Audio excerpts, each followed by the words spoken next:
Ideal گھٹیا بھی ہو سکتا ہے، بڑھیا بھی ہو سکتا ہے، ادنا بھی ہو سکتا ہے، اعلیٰ بھی ہو سکتا ہے، نیچے کا بھی ہو سکتا ہے، اوپر کا بھی ہو سکتا ہے۔ مثلا سب سے گھٹیا آئیڈیل کیا ہے؟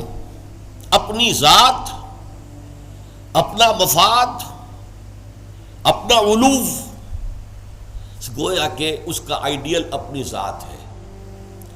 ذات کے لیے زیادہ سے زیادہ دولت، ذات کے لیے زیادہ سے زیادہ عزت، ذات کے لیے زیادہ اقتدار، یہ حاصل کرنا، یہ بھی ایک مقصد ہے، یہ بھی ایک نصب العین ہے۔ یہ گویا کہ انسان اپنی شخصیت کے گرد گھوم رہا ہے، شخصیت کے گرد گھوم رہا ہے۔ نتیجہ کیا نکلے گا؟ یہ انسان کیا ہوگا؟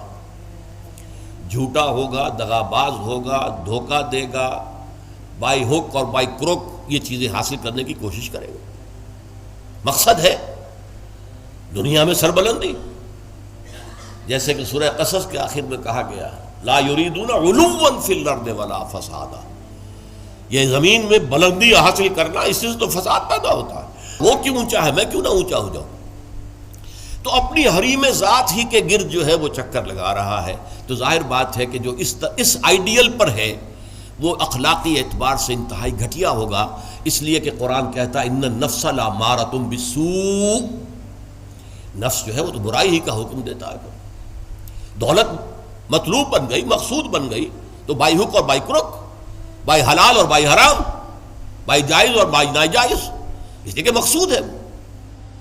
لہذا گھٹیا ترین آئیڈیل ہے انسان کا اپنا نفس، گھٹیا ترین، اور اس سے پست ترین اخلاق، رذائل اخلاق اس سے وجود میں آئیں گے۔ اس سے ذرا بلند تر سطح پر، جسے ہم کہتے ہیں قوم پرستی، وطن پرستی۔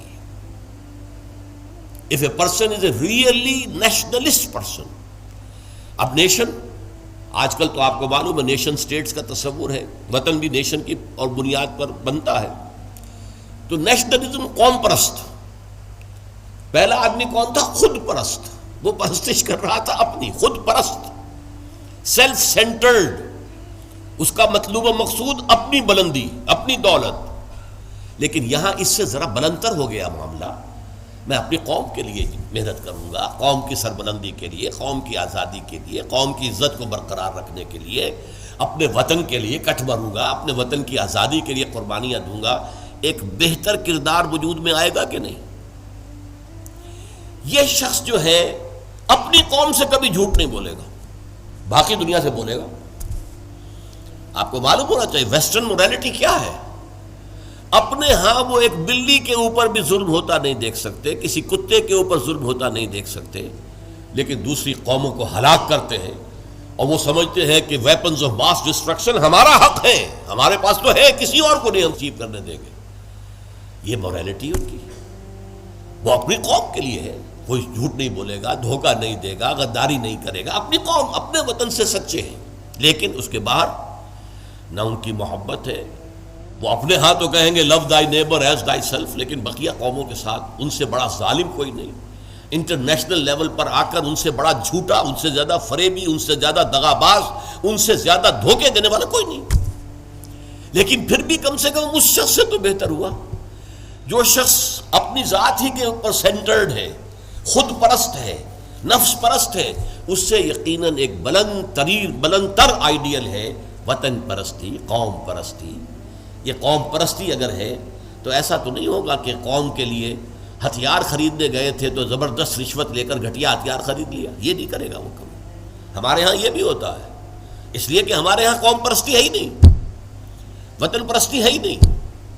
اس حوالے سے اب حالانکہ آپ کو معلوم ہے کہ ہتھیار جو ہے زندگی اور موت کا مسئلہ ہے، جب جنگ ہو رہی ہے اور کریٹ کھولا گیا، معلوم ہوا یہ تو استعمال کے قابل ہی نہیں ہے یہ ہتھیار جو ہے، کیا ہوگا اس وقت؟ عین موقع پر محاذ میں وہ کھولا گیا ہے باکس، اور معلوم ہوا کہ یہاں تو کچھ اور رکھا ہوا۔ لیکن لوگ ہیں جو رشوتوں کے لیے، کک بیکس کے لیے، جو بھی وہ ان کے کمیشنز ہیں، وہ گھٹیا مال لیتے ہیں، دومی مال جسے آپ کہتے ہیں۔ تو وطن پرستی یا قوم پرستی ایک نسبتاً ہائر آئیڈیل ہے، اس سے اوپر ایک اور ہے۔ یہ جو حضرات تھوڑا بہت بھی فلسفے سے شغف رکھتے ہیں ان کو معلوم ہے، ہیومنزم، انسان دوستی، یہ جیسے ٹالسٹائے تھا، بہت بڑا ادیب تھا روس کا، وہ ہیومنزم کا قائل تھا، انسان سے دوستی ہونی چاہیے، انسان محبوب ہونا چاہیے، تمام انسان سے محبت کریں، ہیومن بینگ ایز ہیومنس، چھوڑ دیں کہ وہ ہمارے ملک کا رہنے والا ہے یا نہیں ہے، ہیومن بینگ ہے، بھول جائیں اس کو کہ وہ ہماری قوم سے اور نسل سے ہے یا نہیں ہے، ہیومن بینگ، ہیومنزم یہ ہائیسٹ فلسفی ہے۔ لیکن آپ جو سوچ لیجئے کہ اول تو یہ کہ اس تک پہنچنا بڑا مشکل، اپنی قومیتوں کے حدود سے، وطنیتوں کی حدود سے، اپنے ذاتی مقاصد اور ذاتی جو بھی مفادات ہیں ان سے بلندتر ہو کر واقعتاً ہیومنسٹ ہونا آسان کام نہیں ہے۔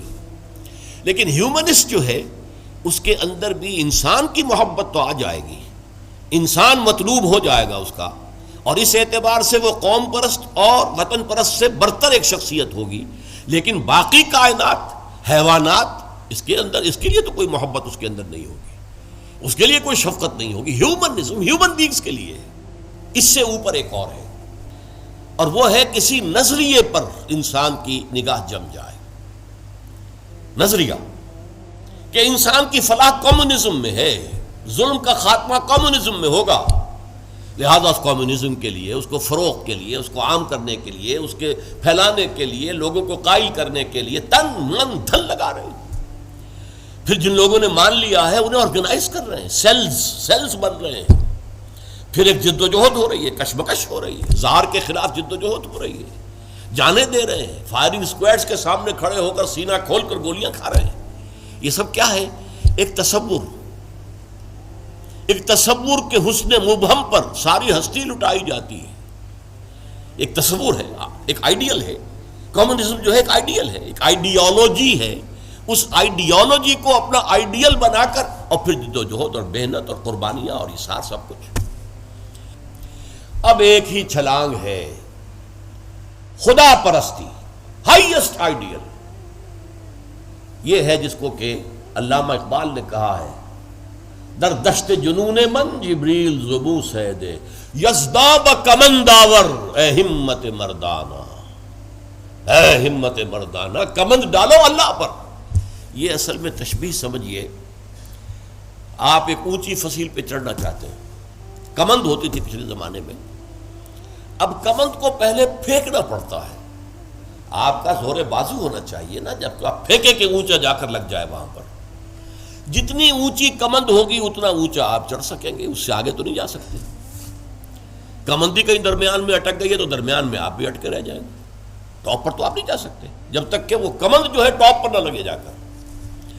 تو یوں سمجھیے کہ پہلے انسان کو اپنے ذہن سے، اپنے فکر سے، اپنی سوچ سے اپنا آئیڈیل معین کرنا ہوتا ہے۔ Who is my ideal? میرا نفس؟ نو۔ میرا وطن، میری قوم؟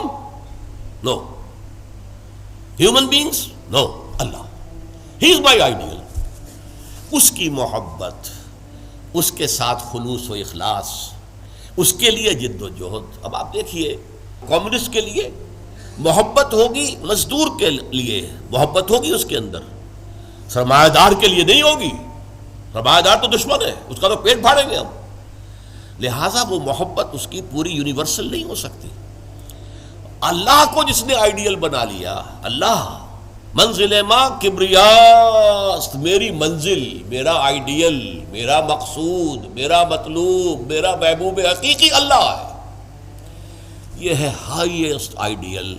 اور جو شخص اللہ کو اپنا آئیڈیل بنا لے، اپنا مقصود بنا لے، اپنا مطلوب بنا لے، اپنا محبوب بنا لے، وہ در حقیقت بلند ترین کردار ہوگا، اور اس کی مکمل مثال محمد الرسول اللہ صلی اللہ علیہ وسلم کی شخصیت ہے۔